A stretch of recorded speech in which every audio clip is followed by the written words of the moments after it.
नमस्कार. श्री नागराज शास्त्री संकलित चैतन्यबोध ही श्री गोंदवलेकर महाराजांची वाणी आविष्कारातील प्रवचने आपण वाचत आहोत. आज आपण 25व्या प्रवचनातला पुढचा भाग वाचायला घेतो आहोत. माझं म्हणणं काय, त्याशिवाय खरं हिताचं कोणतं नाही. तेव्हा प्रापंचिक माणसाला जर करता येण्यासारखं कोणतं असेल, 2 मार्ग आहेत. आपलं कसं आहे, आपला खरोखर विषय असा, आमच्या अधर्माची कोणतीच गोष्ट नाही. धर्म म्हणजे जो भगवंताकडे न्यायचा मार्ग, त्याचं नाव धर्म आहे. जन्मापासून आमच्या सुरुवात आहे. जन्मापासून आमच्या धर्माचे संस्कार जे करतात, धर्मयुक्त आहेत अगदी सगळे.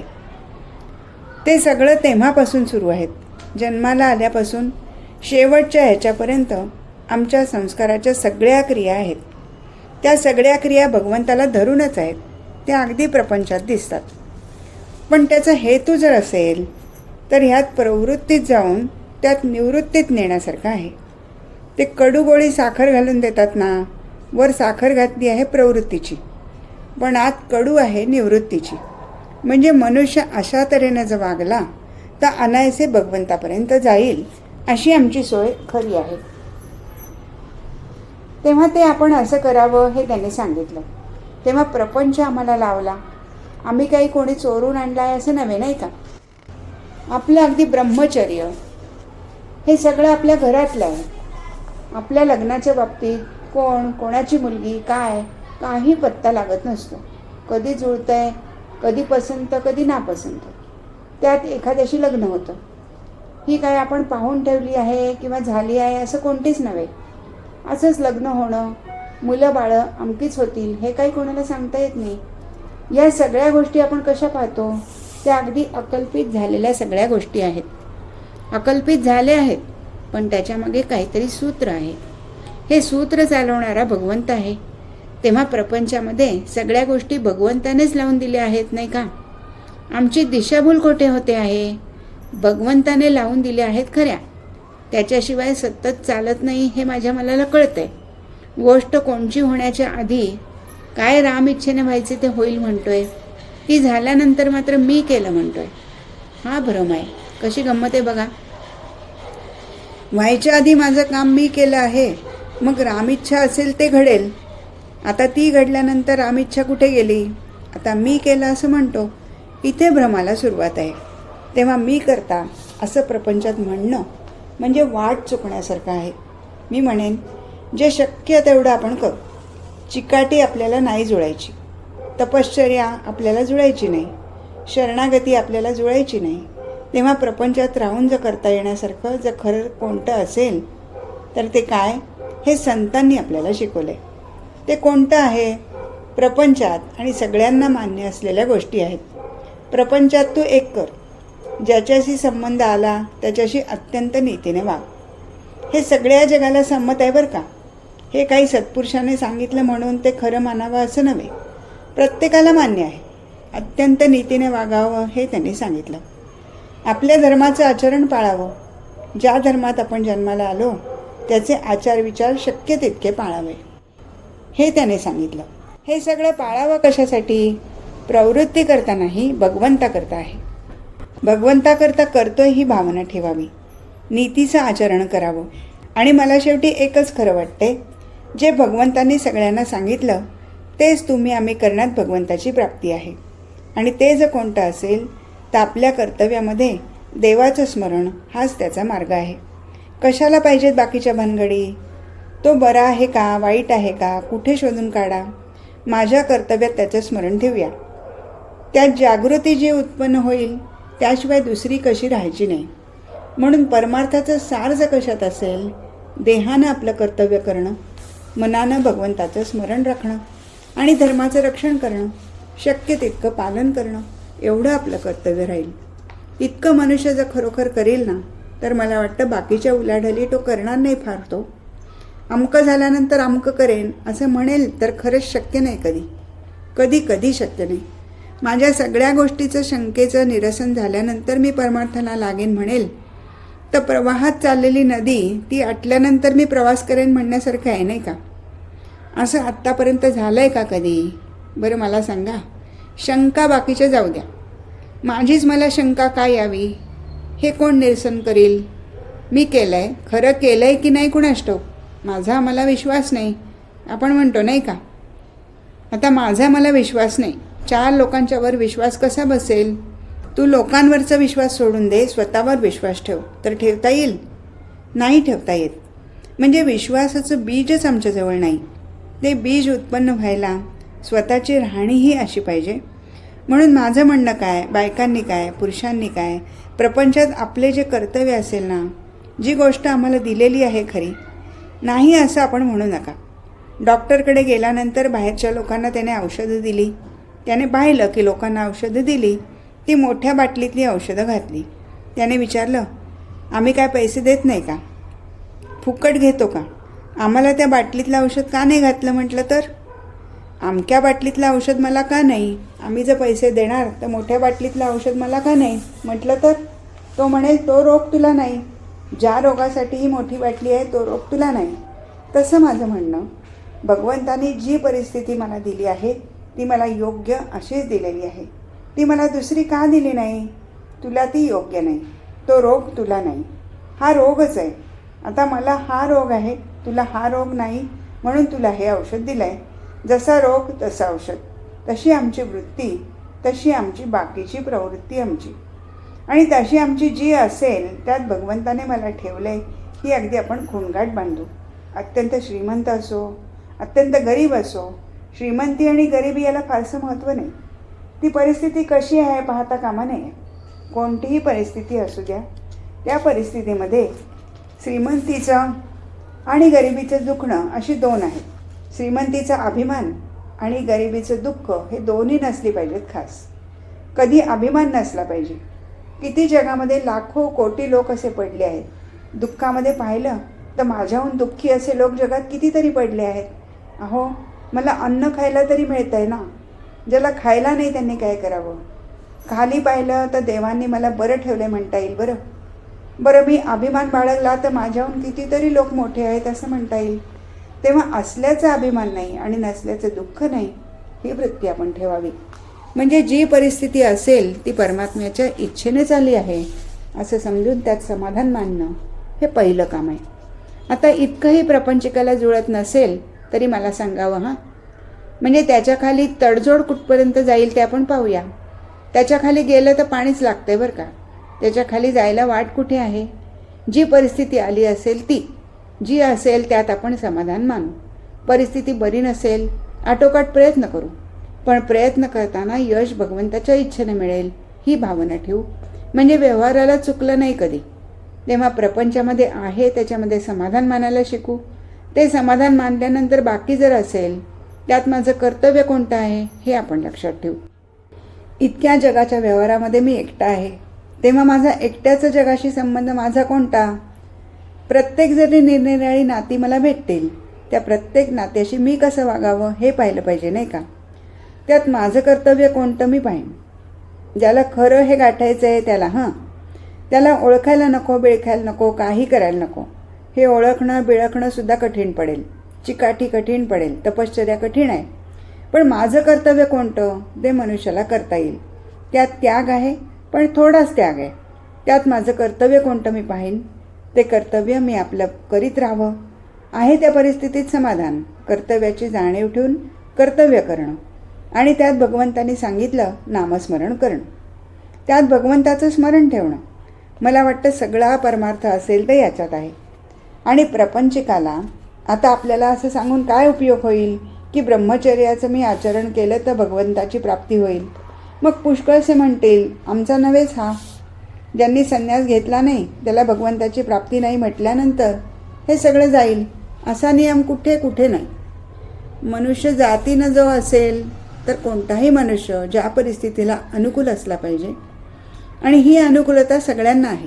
जी परिस्थिती येईल त्यात आपलं कर्तव्य कोणतं पाहावं, त्या कर्तव्यात भगवंताचं नामस्मरण ठेवावं आणि आपलं समाधान बिघडू देऊ नये कधी. कठीण आहे यात शंकाच नाही. हां, कठीण असणारच, कारण आजपर्यंत ती आम्हाला सवय नाही. पण कठीण जरी असलं तरी दुसरा उपायही नाही. मग उपाय नसल्यानंतर गोड मानून घेणंच जरूर आहे. एकदा एका मुलीचं लग्न करून दिलं आणि तो मुलगा रागीट दिसला. मी म्हटलं कसं आहे काय? ती म्हणाली ठीक आहे, आता पदरी पडलं पवित्र झालं म्हणते. असं म्हणते आहे ना. तेव्हा जसं ती आता म्हणते आहे तसं मी एकदा ठरवून ठेवले, मी आपलं कर्तव्य करीन आणि त्याचं स्मरण ठेवीन. हे ठरवूनच ठेवूया. मला खरं असं वाटतं अगदी प्रापंचिकाला, अगदी लहानात लहान, गरीबातला गरीब कशाही माणसाला सुद्धा खरं भगवंताचं प्रेम त्यात निर्माण होईल. त्यामध्ये भगवंताचा हात आहे ही जाणीव निर्माण होईल. मी कर्तव्य का करतो? हा भगवंताचा मार्ग आहे. हा भगवंताच्या मार्गावर मी आहे आणि त्यात हे माझं काम आहे म्हणून तो करील असं म्हणेल. आणि त्या कर्तव्यात अगदी आपलं म्हणजे भगवंताचं स्मरण ठेवणं यासारखा परमार्थ दुसरा नाही. तेव्हा थोडक्यात सांगायचं असलं तर कर्तव्याची जागृती ठेवावी. आहे त्या परिस्थितीत समाधान, कर्तव्याची जागृती, त्यात भगवंताची स्मृती, ह्यातच परमार्थाची प्राप्ती आहे. दुसरं कुठे नाही जगात. खरं नाही वाटत मला तेच सत्पुरुष ओळखून जाऊ म्हणेल, शक्य नाही कधी. त्याला ओळखणं खरंच काम कठीण आहे. पण हे जर कराल तर खरोखर आपलं काम भागेल. तो सत्पुरुष सत्संगतीला मनुष्यही देईल तुम्हाला. जसं दोन व्यसनी माणसं एके ठिकाणी आपोआप जमतात. आमंत्रण करावं लागत नाही कधी, नाही. एकदा काय झालं, एक मोठं लग्न झालं. मारवाड्याचं लग्न होतं. दोन व्यसनी माणसं कशी एकत्र जमतात. मारवाड्याचं लग्न होतं, फार मोठं होतं. त्याच 5, 50, 100 बैलगाड्या एका मारवाड्याच्या घरी गावाला आल्या. ते मोठं त्याचं घर, त्यामध्ये राहिल्या. तेव्हा नवरा मुलगा सगळे आले होते. बाहेर गाऊन आले. नवरा मुलगा आला. ते आल्यानंतर पुष्कळजण, श्रीमंत, सास, मोठा अगदी सगळं केलं. त्या मुलाचा मामा तो गांजा ओढणारा होता. आता तिथे मागावं तरी पंचायत. आता मुलीच्या घरी आल्यावर तो हे त्याची थोडी गांजाची पुडी काय होती ती विसरला घरी. रात्र पडली. आता काय करावं बाबा? आता विचारावं तरी पंचायत येईल. एखाद्याला विचारायची सोय नाही बरं का. विचारण्यासारखं लायक असं कोणी दिसेना तिकडे. तेव्हा एक बाई रस्ता झाडायला आली. तिच्याकडे त्याने पाहिलं. डोळे लाल झालेले दिसले त्याला. तेव्हा सगळ्यांना चुकवून तो तिच्याकडे गेला. थोडीशी आहे का म्हणाला. ती म्हणाली आहे. माझं म्हणणं काय, इतक्या लोकांमध्ये तिला जसं शोधून काढलं ना तसं आपल्याला सत्पुरुषाला शोधून काढता येईल. आपला तो गुण आपल्याजवळ असला पाहिजे. आपल्याला ते व्यसन लागलं की तो मनुष्य बरोबर शोधून काढता येतो. आपल्याला ते व्यसन लागलं पाहिजे. ते भगवंताचं व्यसन लागायला त्याचं अखंड चिंतन पाहिजे. दुसरं खरं नको. हे का प्रपंचात करता येत नाही कुणास ठाऊक. आणि हे कोणाला लागू नये असं नाही बरं का. अगदी लहान मुलांपासून म्हाताऱ्यांपर्यंत खरंच लागू आहे. बायकांना काय, पुरुषांना काय, खरोखर अगदी यासारखा दुसरा लाभ नाही. आणि अत्यंत समाधान असणं, प्रपंचामध्ये समाधान आहे ते सगळं ऐश्वर्य आहे, नाही. बाईचं एकदा लग्न झाल्यानंतर सगळं सौभाग्य तिच्या पदरात पडलं असं वाटतं.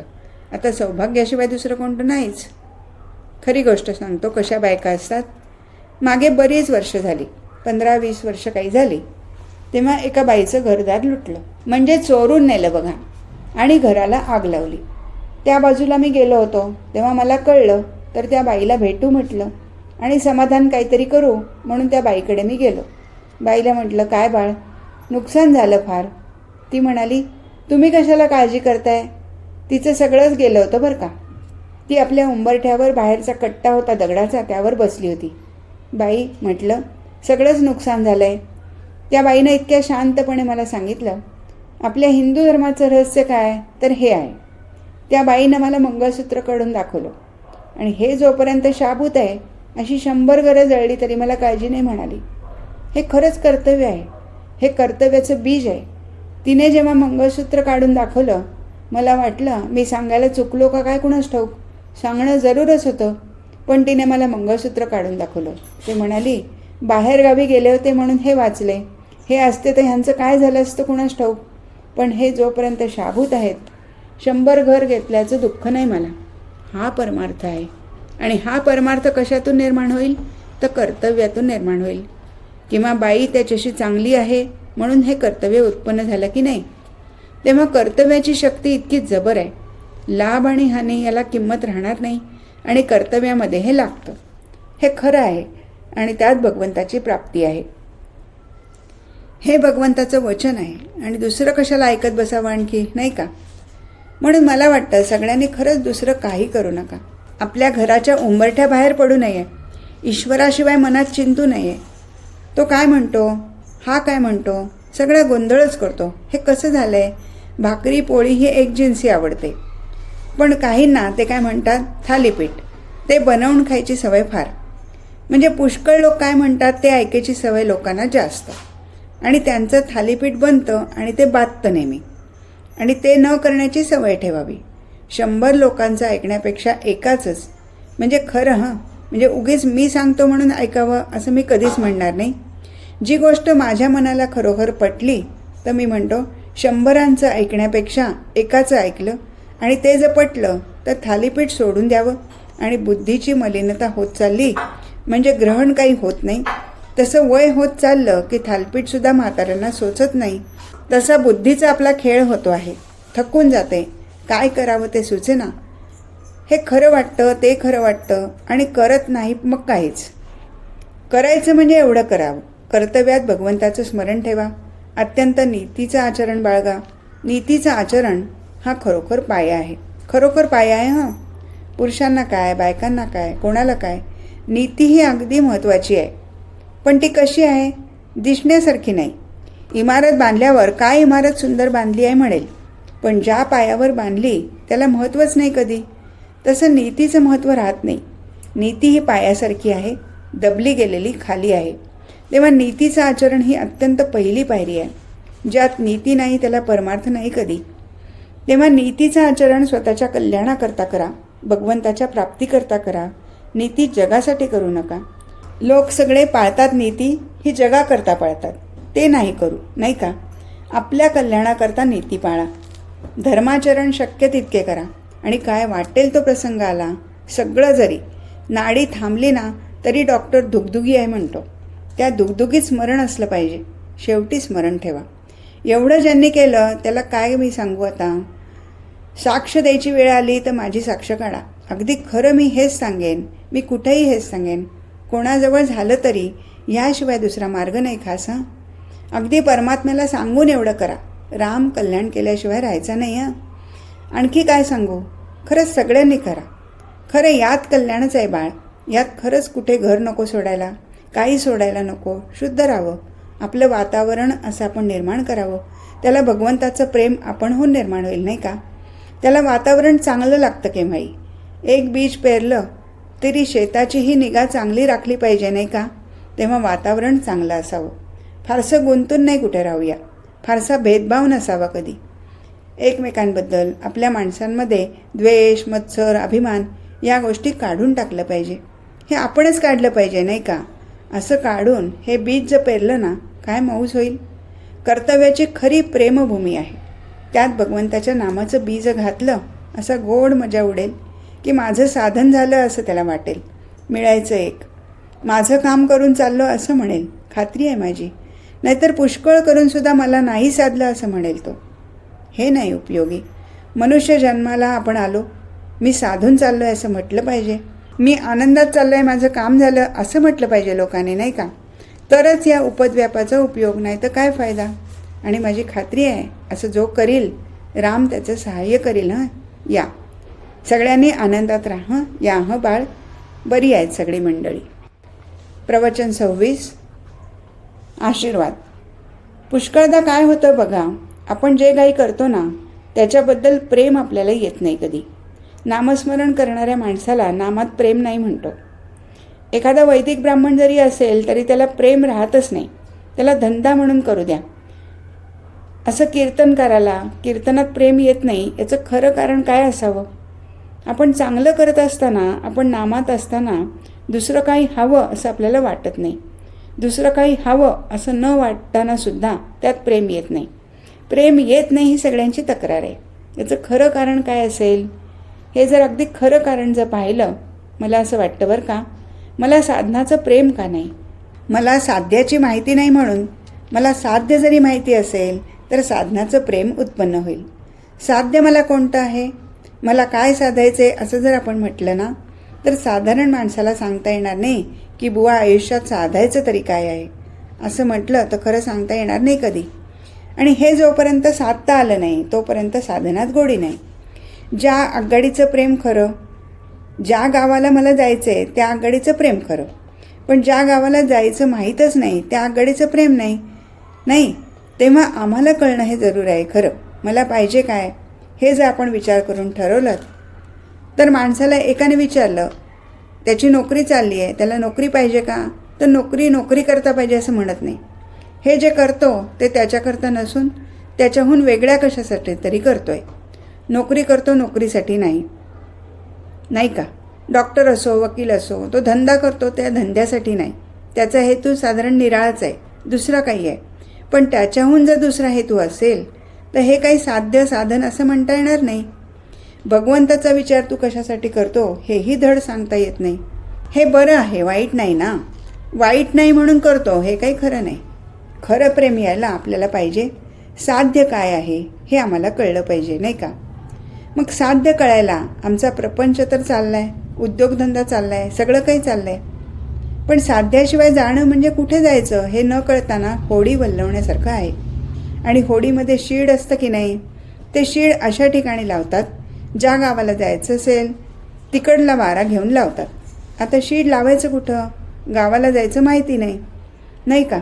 म्हणून हे साध्य साधून घेणं अत्यंत जरूर आहे. खरं साध्य वस्तू कशी आहे, ती साधन केल्यानंतर मिळायची आहे, आधी काही मिळायची नाही. म्हणजे साध्य आम्ही कोणाकडनं तरी घेतलं पाहिजे खरं. आणि मला तर असं वाटतंय बरं का, आपल्या संतांचे उपकार जर आपल्यावर कशाला असतील, त्यांनी आम्हाला साध्य दाखवून दिलं आहे. हे मिळवा म्हणून त्यांनी सांगितलं आहे, नाही का. ते न करताना दुसरीकडे आम्ही केलं, खर्च केला, तर ह्याचा उपयोग नाही व्हायचा कधी, नाही का. हे साध्य त्यांनी सांगून दिलं आहे. ते साध्य कोणतं, तर सगळ्यांना सारखं असलं पाहिजे, कोणालाही. त्यात जातीभेद नाही, धर्माचा कशाचा भेद नाही, काही नाही. अगदी पुरुष नाही, बाई नाही, कोणीही. ते साध्य असेल तर ते आनंदरूप बनवा, हेच साध्य आहे. इतकं देवाच्यावर निष्ठा ठेवून राहायला सात्विक मनुष्याला लागेल, आस्तिक मनुष्याला लागेल. नास्तिकालाही तेच साध्य आहे खरं. नास्तिकालाही तेच आहे, आनंद हवा आहे. कोणाला दुसरं काही नको आहे, नाही का. त्याची नावं निरनिराळी असू शकतील, पण पाहिजे एकच.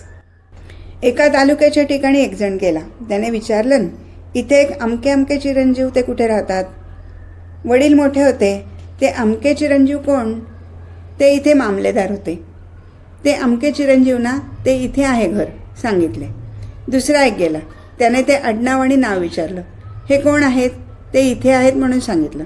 तिसरा आला. त्याने विचारलं, मामलेदार कुठे राहतात. त्यांनी तेच सांगितलं. प्रत्येकाने निरनिराळं जरी सांगितलं तरी त्याला पाहिजे होतं एकच. आम्ही म्हणू रामकृष्ण आम्हाला हवेत. एखाद दुसरा काय म्हणेल, परब्रह्म हवं, निर्गुण निराकार परमात्मा हवा म्हणेल. एखादा नास्तिक म्हणेल, मला दुसरा देव नाही, धर्म नाही, मला आनंद हवा म्हणेल. पण हवं एकच. आणि आनंद दुसऱ्या कोणाजवळ मिळायचा नाही.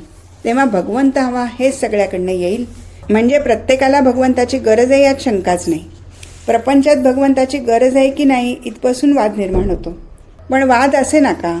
पण त्याला जर विचारलं प्रपंचात कशाची तरी गरज आहे का, तर गरज आहेच. आणि ती गरज कोणती आहे, शेवटपर्यंत गरज आहे.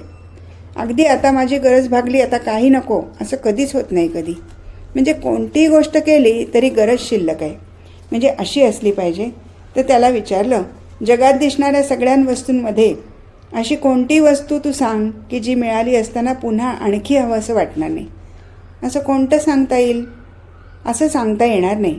म्हणजे असं झालं, मला काहीतरी हवं आहे खरं, पण ते दिसणाऱ्या वस्तूतून नसून अदृश्यातलं काहीतरी असलं पाहिजे खास. म्हणजे जगाचं दृश्याचं तर गेलंच नाही का, अदृश्यातलं काहीतरी असलं पाहिजे. मग अदृष्टात अशी वस्तू कोणती जी माझं हवेपण नाहीशी करील, ती माझं हवेपण नाहीसं कोण करील, जी पूर्ण वस्तू आहे ती. मग पूर्ण वस्तू कोणती असेल तर एक भगवंतच आहे. म्हणजे कोणी काही केलं तरी शेवटी भगवंताकडेच जायला पाहिजे खास. मग इतके आडेवेडे घेण्यापेक्षा भगवंत मला हवा असं म्हटलं तर कुठे बिघडलं आहे. पण हे आडेवेडे केल्याशिवाय प्रेम येत नाही कधी, नाही का.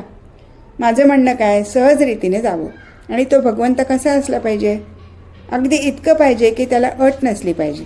भगवंताच्या ठिकाणी अट असणं म्हणजे भगवंत नाही असं वाटण्यासारखं आहे. श्रीमंताला पाहिजे, गरीबाला पाहिजे, अत्यंत अडाण्याला पाहिजे, विद्वानाला पाहिजे, असा सुलभ साध्य असला पाहिजे खरा. भगवंत इतका कष्टमय नाही आहे. सुलभ असला पाहिजे, साध्य असला पाहिजे.